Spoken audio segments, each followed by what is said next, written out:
Welcome to the deep dive. Today we are strapping in for a journey not really across geography, but across time. Deep time. Deep time, exactly. Okay. Right into the bedrock of what it means to create, to think, and to imagine in England. We're drawing heavily from Peter Ackroyd's monumental exploration, Albion. The origins of the English imagination trying to get beneath the surface of, English identity. That's right. And our mission today, it's explicitly not a chronological history of literature or art. No. We are looking for the origins and, I think more importantly, the continuity. Right. Those deep recurring patterns that really define the English sensibility. Ackroyd argues that the imagination itself is, this is a quote, like a great ring of pure and endless light. Which means what, exactly? Well, it means it moves backwards just as powerfully as it moves forward. We're searching for the source code, really. Okay, let's unpack this name first, the one that gives the book its title, Albion. Yeah. It sounds so primal, ancient, almost mythical. What exactly are we talking about when we say Albion? Well, Albion is simply the oldest recorded name for the island. The oldest? The oldest we have. It appears in Celtic as Albio and in Gaelic as Alba. Classical historians like Pliny and Ptolemy, they mentioned it. And the meaning, does it mean anything? The etymology often points to the White Land. Ah, the cliffs. Exactly. It's a clear physical reference to the towering chalk cliffs of Dover, the first site travelers would have had. It sort of suggests a pristine, pure entry point. But it immediately takes on this enormous mythical weight, right? Long before history's even written down. Absolutely. Yeah. It was the name of a primeval giant who supposedly resided on the island. A literal giant. A literal giant. Yeah. And the writer, G.K. Chesterton, he captured this perfectly. He described Albion as this elemental and emblematic giant whose native hills were his bones. Wow. And his forests were his beard. The land isn't just a place. From the very beginning, the territory is a single colossal conscious figure just staring at the sky. So we have this ancient, monumental, singular figure defining the place. Let's fast forward a bit to the foundational paradox that the English identity seems to be built on. Okay. On one hand, your sources show this deep, almost zealous nationalism starting very early. The gens Anglorum, the race of the English. That zealous identity, it was cemented the moment the Anglo-Saxons established their kingdoms. The idea that they were a specific, superior, identifiable people. It was formalized by Bede. Bede, we'll be talking a lot about him. A lot about him. He was absolutely instrumental in establishing this idea of the English as God's new chosen nation, effectively, replacing the indigenous population in the narrative. That's a really powerful and lasting story, isn't it? The idea of an elect nation. Oh, it persisted through massive cultural shifts. It inspired figures like Milton and Blake centuries and centuries later. And King Alfred solidified this. He referred to Angelson. English kind.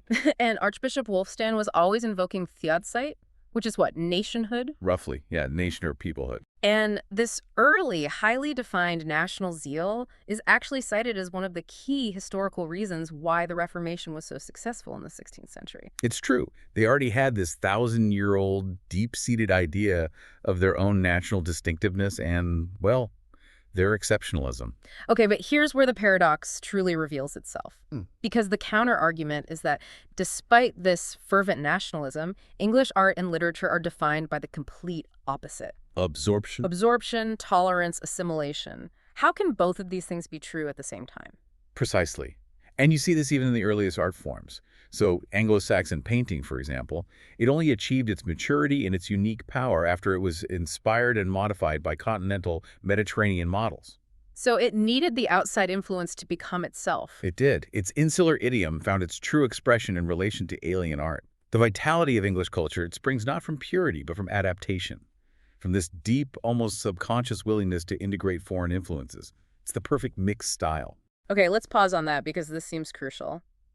If the national feeling is powerful, but the artistic output is defined by borrowing, then we have to ask the core question here. Is Englishness ultimately about race or about the place itself? This is the exact intellectual pivot point. And this is where we can turn to a 20th century writer, Madox Ford. Right. In The Spirit of the People from 1912, he argued vehemently against what he called the nonsensical belief in some pure Anglo-Saxon people. He just called it nonsense. Flat out. He pointed out the true descent. Romans, Britons, Danes, a complex, thoroughly mixed ancestry. The racial concept for him was entirely absurd. So what did he propose instead? The territorial imperative. Exactly. The spirit is derived from the environment. Ford believed the defining spirit wasn't racial or tribal, but it was fundamentally environmental. The spirit being born of the environment? That's his phrase. The tradition is communicated or transmitted by the territory itself. It suggests that just dwelling in this location becomes a form of indwelling or imaginative life. This emphasis on the power of place over blood is the necessary foundation if we are going to trace these enduring patterns. And what's fascinating here is that the physical landscape isn't just a stage for history. No. It's the generator of identity. Which brings us perfectly to the first massive recurring symbol Ackroyd explores, the tree. The tree. It's arguably the single most fundamental symbol. It represents location, sanctuary, ancient memory. And we see its importance right back with the earliest known inhabitants. The Druids. The Druids. Classical historians noted that Britain was the very center of the Druidical caste, and their piety involved the worship of forest forms, the oak, the beech, the hawthorn. There's even a theory that the hawthorn symbol was in the runic alphabet. There is, suggesting the physical forms of the landscape literally prompted the people into speech. That continuity, linking the Druids right up through the centuries, is just astonishing. So how does the tree trace its path through high literature? Does it keep that protective role? It creates this constant canopy of protection and seclusion. John Lydgate in the 15th century wrote of this charm of darkness and mystery. Tennyson later recalled the enormous elm tree boles stooping over brushwood, conveying this tremendous peacefulness and permanence. And Chaucer. Ah, Chaucer. Despite setting the Knight's Tale in ancient Greece, he adorns Arcite's funeral pyre with distinctly English trees. He can't help himself. He can't. He lists them. Oak, fir, birch, asp, alder, holm, poplar. I love that detail. It's the English imagination inserting its native landscape, its own sense of rootedness, even into an Athenian tragedy. It's an unconscious assertion of the local. It is, and Spenser carries that torch in The Faerie Queene. He has these mythological longings for ancient guardians, citing the builder oak, the fire that weepeth still, and the birch for shafts. For Spenser, the trees weren't just resources. They prompted mythological longings. They suggested the old elemental guardians could still be summoned. And we see that sentiment echoed so powerfully in folklore. Absolutely. The folkloric power attributed to them is immense. The hawthorn was the home of fairies. The hazel offered protection against enchantment. This vigorous energy is also what powers the Robin Hood legends. Robin Hood. He may descend from the mischievous imp Robin Goodfellow, but his true formidable kinship is with the giant figure of the Green Man, hiding in Rockingham and Sherwood Forest. And this sense of preternatural insight, the landscape actually speaking to you, it just jumps right up to the romantics and the visionary. A direct line. You jump to William Blake, who saw angels literally inhabiting the trees of Peckham Rye. As you do. And Wordsworth, who was vouchsafed visions of human forms with superhuman powers beneath an ash tree in the moonlight. D.H. Lawrence, much later, he captured this exact same spiritual atavistic connection in Women in Love. His characters drive into Sherwood Forest, they recognize the place spiritually, and they retreat into the darkness among the great old trees. So the tree is a figure of protection in ancient life, but it also carries the deep memory of suffering and time itself. That duality is crucial. It is. In early English art, the image of the cross is typically depicted not as carved timber, but as a lopped tree trunk. Interesting. And the extraordinary Anglo-Saxon poem, The Dream of the Rood, features the tree itself speaking, recounting its own felling. The tree speaks. It speaks. Inkways ahead away, holds on end, rodways at eared, ilo ikways mid-blood besteamed. Which means? I was cut down, roots on end. I was raised up as a rood. I was all wet with blood. And this Anglo-Saxon tree poem was so central, it was even carved in runes upon the Ruthwell Cross in the 7th century. So the tree also provides the community's memory. It establishes the framework for communal life. Yes. On Anglo-Saxon territorial charters, the hawthorn tree was commonly used as a boundary marker. The landmark. It established the root of time and space, ownership, continuity. It enclosed a communal memory. George Eliot perfectly captures this rootedness, describing a country town as carrying the traces of its long history, like a millennial tree. That profound, almost filial connection to trees is why English artists express such deep dismay at their destruction. Oh, absolutely. Constable, Clare, Hopkins, Mhm. they all seem to feel a physical wound when the trees are threatened. Constable said he saw Gainsborough in every hedge and hollow tree. He did. He felt the trees were asking him to try and do something like them. But the most profound illustration of this comes from Gerard Manley Hopkins. Right. He watched an ash tree being cut down and felt a great pang, and I wish to die and not to see the escapes of this world destroyed anymore. Okay, wait. Inscape, that's a fascinating term, and it sounds very academic, but you're saying it has these Anglo-Saxon roots. We need to pause and define that. What exactly is inscape? Inscape is Hopkins' own term for the unique, individuating inner design or essence of a thing. He described it as the distinction of everything. So the whatness of a thing. The absolute whatness. Yeah. And linguistically, it derives from the Anglo-Saxon word seep, meaning creation or formation, with a passing nod to instape, or threshold. So for Hopkins, that ash tree wasn't just wood. Yeah. It was a threshold of creation, a visible embodiment of God's distinct presence in the world. So when he sees the tree being cut down, he's not just lamenting wood loss, he's lamenting the destruction of seep, the literal destruction of a unique piece of creation. Exactly. It maintains that same continuity of sacredness that the ancient British priests felt. And this lineage of giant conscious trees, it even inspires modern epic. It leads right to Tolkien. Of course, the Ents. Tolkien's Ents, the moving giant trees in The Lord of the Rings, derive directly from the Old English word for giants. He specifically named them the shepherds of the trees. And Hardy. And Thomas Hardy's identification of his characters with the elemental landscape, famously with Gabriel Oak in Far From the Madding Crowd, when Tess of the D'Urbervilles declared the trees had inquisitive eyes. She was accessing that same preternatural insight, that same ancient wisdom rooted in the territorial imperative. That sense of deep time where everything is visible in the present brings us to the second elemental concept, the radiates, which Right. deals directly with the idea of the palimpsest. The palimpsest is this notion that we are written over old layers. Sir Thomas Browne, back in the 1670s, he captured this beautifully.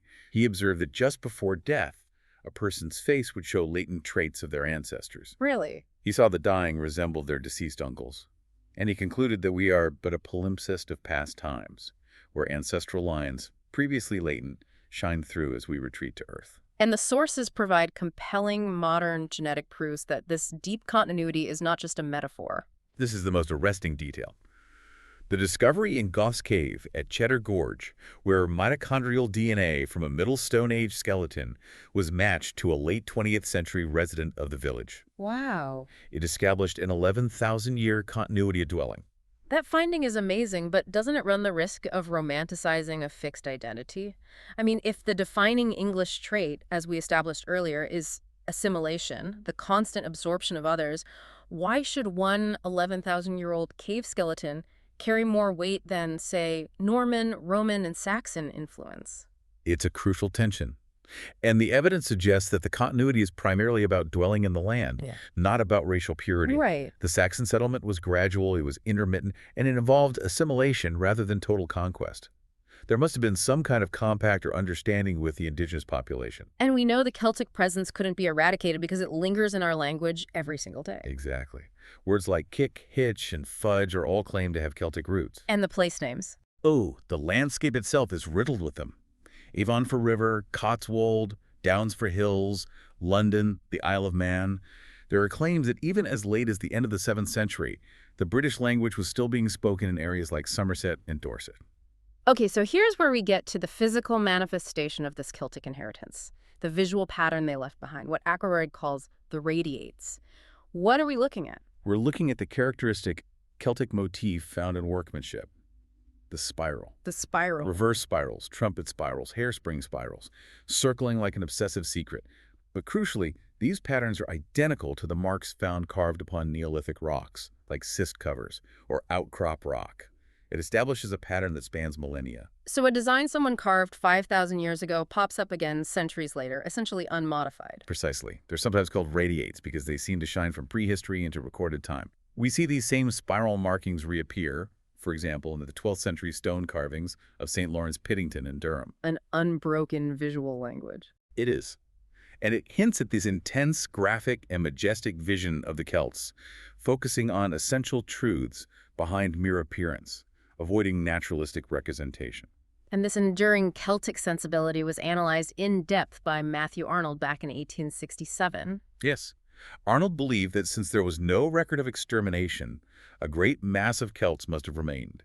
Their blood and temperament entered the new people. And he characterized them how? By a lack of plastic arts, but a definite turn from melancholy and natural magic. And that great phrase. A passionate, turbulent, indomitable reaction against the despotism of fact. Despotism of fact. I love that. For the average listener, how does that translate into a typical emotional state? It means a resistance to simple, observable reality. A preference for the visionary, the emotional truth, or the mythic over the mundane or the rational. It's a sensibility prone to melancholy and high drama. Which contrasts so sharply with the Saxon character. It does. Arnold saw the Saxon temperament as disciplinable, focused on plain sense of practical utility, preferring to spend its exertions within a bounded field. So the resulting English genius is a conflation of these two contradictory forces. Yes, and Arnold believed it produced a particular awkwardness or embarrassment, a tendency to understatement, which you can trace from Chaucer right through to Auden. So if I'm synthesizing this, we are seeing that Englishness is defined by this continuous loop. The physical place shapes the people, and the people respond by creating art that is elaborate and inwardly reflective, but struggles to express that feeling directly. It often defaults to understatement. Is that the right takeaway? That is precisely the paradox. The energy is intense, but the outward expression is constrained. Okay. If this underlying tension between fiery Celtic emotion and disciplined Saxon reserve is the English genius, then we should see that struggle crystallized in the very first great poem of the language, Beowulf. Absolutely. Beowulf is the starting point. The events it describes date from the early 6th century, but was likely written down in the 10th. It's huge. Staggering 3,182 lines, it establishes the very foundation of English epic ambition and structure. And it begins with an immediate invocation of the past, that enduring English passion for origins. Yes, the opening call, White, What, or listen. is immediately followed by the invocation of the Geardagus, the days of old. The poem's entire rhythm is defined by the constant presence of the sea, the wave domain, moving within the 4 beats of the alliterative line. The sea is the backdrop, the constant engine of fate. It also defines human society in this dangerous, shifting world. The hall. The warrior Hrothgar builds the great Helern, the Hall building. It's a wide-gabled, lofty place of warmth, light, community. The Hall represents human felicity, civilization, safety. And the flip side of that felicity is a specific Anglo-Saxon term, Siledriorig. meaning sad for a hall. Yes, a profound longing for home and community that is a clear harbinger of English melancholy, the sorrow of separation and loss. And the poem creates this inclusive English narrative by synthesizing pagan myth with Christian typology, blending those forces we talked about earlier. It's a masterful integration. Grendel is famously described as the seed of Cain, linking the Anglo-Saxon feud culture directly to Christian sacred history. But the poem seamlessly blends elemental myth, the misty moors, Grendel as the death skua or death shadow, with that Christian context. They just coexist. They coexist, creating a narrative filled with formal contrasts of pathos, savagery, humor, and celebration. The poetic technique itself is so unmistakable, this heavy language designed to be heard. We should define the technical aspects for you if you were to approach the Old English. The technique is defined by the alliterative line. You have 2 half lines divided by a pronounced pause, the caesura, with a heavy, firm beat. So it's made to be spoken aloud, forcefully. Intense, loudly enunciated speech. It's a high language, creating a deliberate gravity that can't be rushed. And it uses kennings. Those crystallized, compressed metaphors. Exactly, like describing the sun as the candle of the world or the helmet as the castle of the head. So it's not just flowery language, it's ornamental, high diction, specifically constructed for density and memorability. All right, there's what was known as English magnificence, a sophisticated use of compound words and poetic circumlocutions that elevates the subject matter. And it establishes the persistent attraction to the epic form. That attraction is persistent indeed. You see it in Spenser's Faerie Queene, Milton's Paradise Lost, Hardy's The Dynasts, but the definition of epic ambition broadened rapidly, didn't it? It did. The critic E.M.W. Tillyard argued that the epic tradition wasn't confined to verse. We should include prose works that carry that same ambition and scope. Like Robinson Crusoe. Defoe's Robinson Crusoe, the heroic isolation, the building of a new world, and even Gibbon's history of the decline and fall of the Roman Empire. Gibbon consciously saw himself as an heir to Spenser and Milton. That's a powerful continuity of structure, but is the tone continuous as well across 1,000 years? Absolutely. The unique emotional tone established in the Anglo-Saxon elegies persists. If you compare a passage from the Old English Battle of Finnsburg The raven whirled about, dark and somber, like a willow leaf, to Siegfried Sassoon's counterattack, written in the trenches of World War I, the place was rotten with dead, green, clumsy legs. you see the same essential quality. It's not bombast, is it? It's an understated vehemence. It's directness, passion, a refusal of false heroism, rooted in what the French critic Hippolyte Taine called a tenacious and mournful energy. This is the tone of the English warrior, whether he's fighting Grendel or facing machine guns. If Beowulf gave us the first song, the first epic, then we need to talk about the man who gave us the first coherent historical narrative, Bede. Bede, or the Venerable Bede, the true architect of English history as an art form. He was born in Northumbria around 672, and what's truly remarkable is that he rarely traveled beyond the confines of his monastery. He saw the entire universe from that specific spot. He did, much like Blake and Bunyan would later. And from that tiny cell, he was incredibly productive. In his short autobiography, he mentions producing some 68 books. His life was devoted to learning, reading, writing, and teaching right up to his death, where he was still dictating his final translations, urging his pupils to write quickly. We should probably acknowledge the incredible industrial effort of the monastic engine that made this possible. Jarrow. Jarrow was a powerhouse. It housed about 200 monks and operated under the strict Benedictine rule, which had supplanted the older, less centralized Celtic piety. The scriptorium there was a genuine house of knowledge. And numbers are amazing. They created treasures like the Codex Amiatinus, which required the skins of 1,550 calves for its parchment. Wow! A staggering logistical achievement. It sounds like a factory, but there are these humanizing details that break through. That's the most endearing part. You find marginalia in manuscripts showing doodles of dogs or the names of children. Life breaking through. Exactly. It reminds you that these monks were also just people. And crucially, Jarrow was a hub of European scholarship, not some isolated island academy. Far from it. The 7th and 8th centuries are perhaps the most learned period in early English history. Bede himself was one of many scholars favoring a style called Anglo-Latin, what later generations would call euphuism. Overly elaborate language. A lavish display of vocabulary. But more importantly, Canterbury hosted the African scholar Hadrian and the Greek scholar Theodore of Tarsus. So Bede had access to everything. Direct access to European Christian exegesis and classical texts like Virgil, Lucian, and Pliny. Okay, when you say euphemism, are we just talking about flowery language, or is it a more deliberate, patterned construction? It's not just flowery. It's a systematic, highly elaborated ornamentation. The style is so patterned, so ornate, that it prioritizes rhetorical artifice over immediate clarity. So like an architectural construction of sentences. Yes, a very specific verbal artifice that links back to that inherent English love of pattern and complexity we'll talk about. That taste for ornate complexity definitely persists, but that international connection was put to a major test at the Synod of Whitby. In 664, yes. The Synod of Whitby debated the Celtic versus Roman Christian traditions, especially over the highly political date of Easter. And a Northumbrian nobleman named Wilfrid made a defining statement. He did. He rebuked the Celtic Church. Do you think that a handful of people in one corner of the remotest of islands is to be preferred to the universal Church of Christ? And that set the course. It established the direction of the English Church toward Rome and universalism. What's fascinating here is the intellectual connection the sources draw between Wilfrid's sentiment and Sir Thomas More almost 9 centuries later. It's an identical strain of thought. Mm-hmm. More, during his trial for treason, echoed this exact sentiment. He said that England, being but one member and small part of the Church, could not make a law that disagreed with the general law of the Universal Catholic Church. So both men, deeply identified with a local place, but understanding their national identity within a larger universal force. That's the authentic English sensibility right there. And Bede's ultimate contribution, his legacy that makes him the true architect of English identity. He established English history as an art form built on antiquarianism, an obsession with the relics of the past, old stones, Roman earthworks. He charted the English sea and seasons and prepared English translations of the Creed and Lord's Prayer. But his most enduring legacy was formalizing the belief that the English were the elect nation.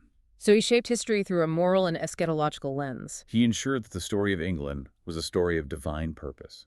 And to frame Bede's achievement, we should briefly mention the historians who surrounded him. Well, you have Gildas in the 6th century, a Briton who used biblical imagery and lamentation to promulgate the myth of separate British and Roman races. And then there's the Anglo-Saxon Chronicle. Right, which ran up to 1154. It's filled with wonders, dragons, fiery flashes, and it contains what has been called the first story in English, the rivalry of Cynewulf and Swineherd.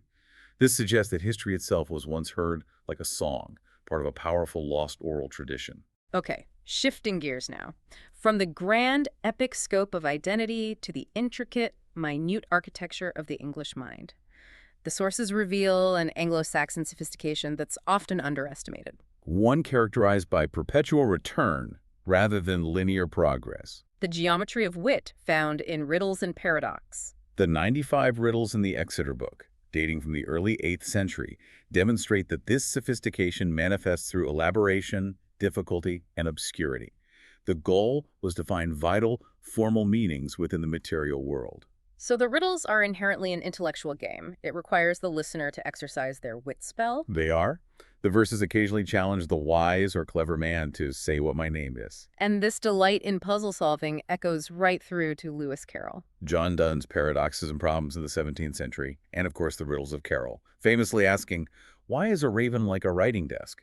It's a continuous, playful, intellectual tradition. I love that the riddles gave voice to household objects. It shows such a vivid curiosity about the immediate world. It does. We see condensed metaphors for the inkwell, the wine cup, the loom, the onion, the plow. They speak in the first person. I travel onward. I have many scars, confesses the plow. The world is alive. The world is instinct with life, and the poem is an act of magical reclamation. And there's a persistent, continuous vein of earthy humor in these early works that cuts through all the gravity. Absolutely. There's a noted tradition of what we would call blue humor and innuendo jokes about male and female pudenda. So that starts early. It suggests the Anglo-Saxons initiated a continuous tradition of crude, bodily humor that has flourished in England ever since. From Chaucer's Bawdy Miller to music hall jokes, right up to modern sitcoms, it's a necessary counterbalance. And the delight in the enigmatic continues beyond literature in musical puzzles, too. The puzzle canons of the 16th century, often for 3 voices, were described as a purely English invention. Thomas Wyatt's 16th century epigrams like, "A lady gave me a gift she had not, and I received her gift which I took not." It bears witness to this enduring wit spell, leading right up to Arthur Bliss's Knot of Riddles in 1963. Now let's move to the visual structure that ties all this complexity together. Interlace. Right. The very organization of Beowulf is described this way. Yes, the organization of Beowulf is defined by patterns of repetition and contrast woven into the poem's fabric. It emphasizes formal intricacy over simple linear development. The poet Cynewulf described this effect as, "I wove my wordcraft, wordcreftum wave." Word weaving. This structure, interlace, expresses the circularity of time, where the thread of words crosses and recrosses itself in endless weaves and knots. Visually, how does this look in physical form for someone who hasn't seen the carvings or manuscripts? It's a profound vision of the world. Think of the great stone crosses of Northumberland and Cumberland from the 8th century. They're carved with abstract interlaced patterns. Bands turn back upon themselves to form knots, symbolizing eternity. And the Sutton Hoo buckle. A spectacular example of interlacing snakes and birds' heads. What the Beowulf poet called shringboga, or ring-coiled. And the manuscript illumination takes that intricacy to a dizzying level. The Lindisfarne Gospel's carpet pages. One page has thousands of intersections. It's a sheer delight and ornament for its own sake. A world vision without a beginning or end, where there's no sequence or progress, only endless recapitulation. And this structure has been used to describe Mallory, Spencer, even Dickens. Yes, the highly digressive novels of Charles Dickens. This national interest in complex surface covering culminated in a famous luxury export. That was Opus Anglicanum, England's most famous luxury export in the 13th and 14th centuries, finely wrought silk embroidery with gold patterns. So what does this tell us about the core English sensibility? The sources suggest it favors surface over depth. Yes, It's an imagination that eschews purity of function for elaboration of form. It distrusts massiveness of conception, and it avoids depth of feeling in favor of artifice and rhetorical display. Yeah. Sir John Summerson noted that Renaissance art made its way into England only as a mode of decorative design. So why this preference for surface? Does this mean English art lacks profound emotion, or does it simply hide it beneath a layer of complex construction? Maybe linking back to that understatement we discussed earlier. I think it's the latter. The complexity is the defense mechanism against the overwhelming emotion. The sheer density of pattern, the horror of vacuity, the refusal of blankness. It ensures that feeling is expressed through design rather than stark confrontation. The artifice is a form of emotional control. And we see this preference for a complex surface covering everywhere, including the architecture. The architectural patterns, from the richness of Durham Cathedral to the intricate elaboration of Wells Cathedral, which you might say anticipates Victorian upholstery. Even modern architecture, like Richard Rogers Lloyd's building, can be understood in this context of prioritizing complex, detailed surface as decoration. Moving now to the deep inner life. Let's explore the English preoccupation with the non-rational, visions and dreams. And here we return to the environmental factor. A French cleric wrote in a letter around 1178, observing that the English are greater dreamers than the French. Why? Because they are affected by the sea and water, leading them to mistake dreams for divine visions. For centuries, the English were characterized as seers of visions. And this tradition goes right back to the foundational myths of the island. It does. Brutus's vision of Diana was said to establish Albion, and Bede's Historia is just full of accounts of visions. King Edwin seeing a strange man, the monk Drahelm's vivid journey through hell, all taken seriously as tokens of divine providence. But the most important vision story is the origin of the first recorded English poet, Caedmon. This is where poetry begins. Caedmon was a simple herdsman at Whitby, no skill in poetry. Bede recounts that one evening, having retired to the stable to sleep, he was commanded in a dream to sing the song of creation. Now let's start singing. He chants a hymn that begins, Nu salen Hergen, Hausenrik Isard, Oh. or Now shall we praise the maker of the heavenly kingdom. This hymn is the earliest survival of English poetry, all thanks to a dream. The sources draw a direct, unbroken line from Caedmon's miraculous origin story to William Blake. William Blake, calling himself English Blake, continued this tradition instinctively. He saw angels in the trees of Peckham Rye and drew visionary heads that share the same hypnagogic quality faces dissolving in a dream as those depicted by 13th century English painters. And his vision of his dead brother. His departed brother's spirit clapping its hands for joy. It mirrors the visions reported by Bede, Blake proudly declared. All things begin and end in Albion's ancient druid rocky shore. This visionary state became an entire literary genre in the medieval period, the dream vision genre. It flourished spectacularly. Beowulf is partly a dream poem. Langland's Piers the Plowman opens with him wandering upon the Malvern Hills and falling asleep into a marvelous dream. And Chaucer perfected the art, often falling asleep over a book. Which suggests a deep connection between silent individual reading and the act of dreaming. It does. What's so intellectually fascinating is the idea that the dream state was used as a form of protection or subversion. It allowed writers to say things they couldn't say in waking life. It's the ultimate literary safety valve. The dream state allows potentially explosive material to be smuggled into discourse. So Langland could attack the church. And Carroll, in the view of some analysts, could advertise his sexual proclivities without being found out by the conservative society he lived in. It's part of that English penchant for filtering intensity through artifice. It also has a lulling narcotic quality in English verse. It suspends reality. Keats famously described Spenser's verse in The Faerie Queene as charmed sleep, and Hazlitt extolled its tower of lulling the senses into a deep oblivion. This culminates in the great American dreamer of the English imagination, John Bunyan. The Pilgrim's Progress is essentially an encyclopedia of dreams. Its opening line, "And as I slept, I dreamed a dream," echoes Langland from a few centuries earlier. It's a work of great moral and social satire couched in an unreal landscape. And its final line. "I know not, but 'twill make me dream again." It links directly to the end of Carroll's Through the Looking Glass and his famous concluding question, "Life, what is it but a dream?" The dream continues into the 19th century. Mary Shelley's Frankenstein appeared as a phantom in a dream, and Dickens himself lived partly in a dream. The English poets are constantly drawn to this state, suspended between two worlds. Coleridge wished to float about along an infinite ocean, and wake once in a million years. And if dreams define the inner landscape's vision, the other defining characteristic is a profound, persistent pull toward melancholy. We have to start with the Old English word that encapsulates this state, dusjawung.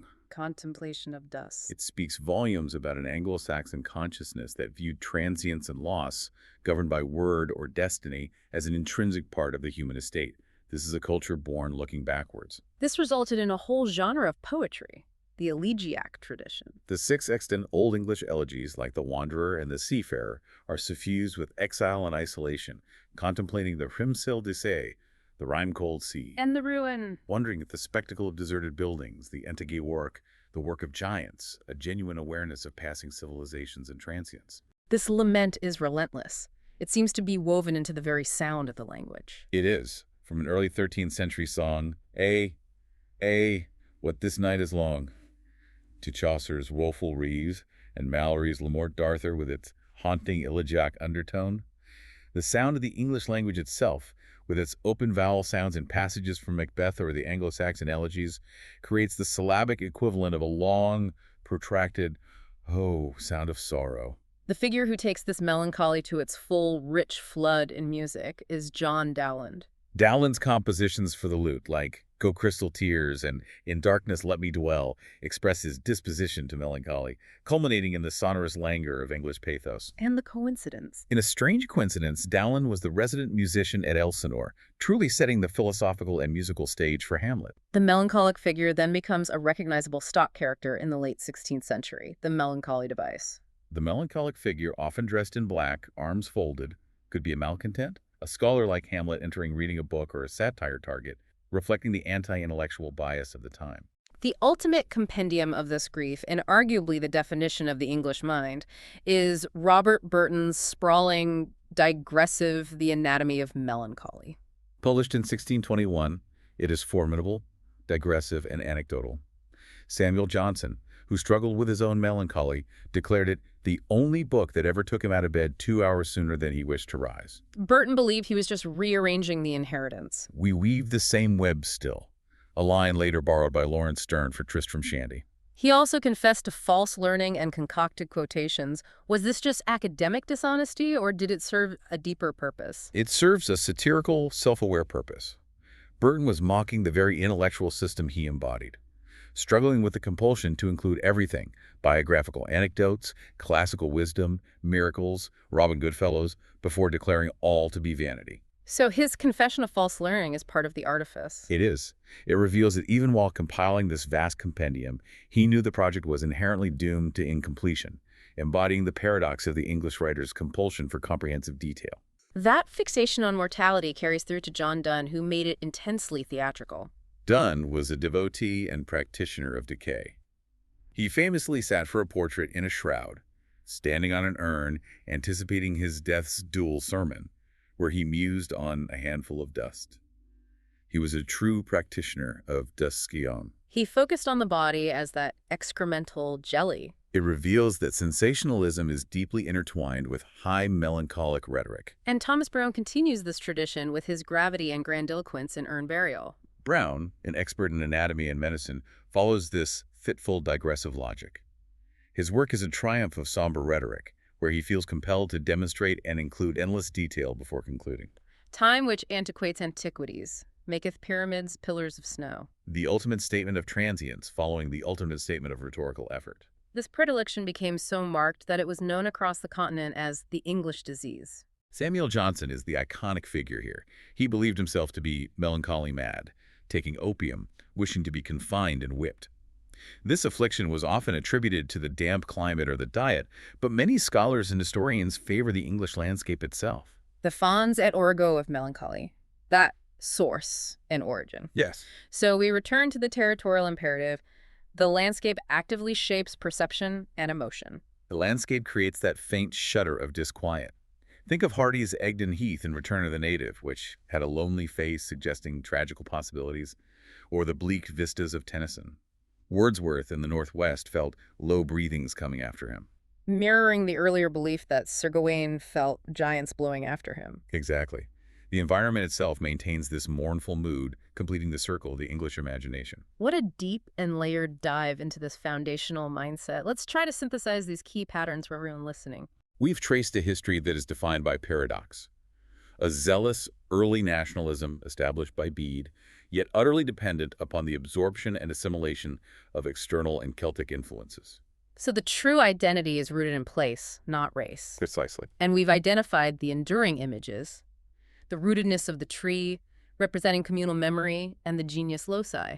The prehistorical spirals of the radiates, shining forth from Neolithic stone, confirming the persistence of the Celtic visionary spirit. The sophisticated artifice of interlace, favoring surface decoration and rhetorical display as a defense against raw emotion. And the monumental nature of the epic, and the profound, persistent pull toward visions, dreams, and melancholy, the contemplation of loss. And critically, we have demonstrated the continuity. Yes. Every major figure we touched on, from the poet Caedmon and the historian Bede to the novelist Dickens and the artist Blake, is drawing from this same deep well of Celtic and Anglo-Saxon origins. They're echoing the rhythms and preoccupations established 1,000 years earlier. So the English imagination remains a palimpsest, perpetually layered but never forgetting its first scripts. That's it. So what does this all mean for you, the person absorbing this knowledge? If the English imagination, as Thomas Brain suggested, is primarily defined by das Kewang, the contemplation of loss and transience, what happens when we as a culture relentlessly pursue those origins and that continuity? Does the act of constantly looking backward actually intensify the very melancholy it attempts to understand? What does it mean for a culture to be so consistently born looking backwards? It's something to mull over the next time you look at an old oak tree or find yourself lost in a particularly complicated yet beautifully constructed sentence.